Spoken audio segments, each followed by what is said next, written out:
ఇక్కడ కూడా మరి కొంతమంది సార్లు ఉన్నారు, మరి వీళ్ళు ఏమంటారు ఏంది ఏం కథ చెప్పినగా ఎట్టటి సంగతి. మరి నర్సయ్య తాతకు బిగ్ బాస్ అగ్ని పరీక్షలో అన్యాయం జరిగిందని నువ్వు అనుకుంటున్నావా? జరిగింది అన్యాయం.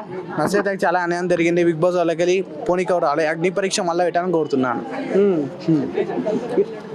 మరి ఎట్లా ఇప్పుడు అందులో నీకు ఏ రకంగా అన్యాయం జరిగిందని అనుకుంటున్నావు? అంటే నవ్వుదీప అతను జడ్జి చాలా ఇన్కరెక్ట్ ఉంటారు కాబట్టి పులప్స్ కూడా వడ్డించింది అట్లా. ఈ పిల్లగా నా భయం ఇట్లా ఉంది. మళ్ళీ అగ్ని పరీక్ష మళ్ళీ పెట్టాలని కోరుతున్నాం. We want justice. We want justice. We want justice. We ban.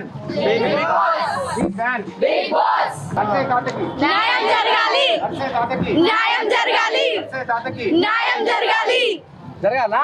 జరగాలి. ఎవరు జరగాలి? నర్సయ్య తాతకి. నేను ఎవరిని నర్సయ్య తాత.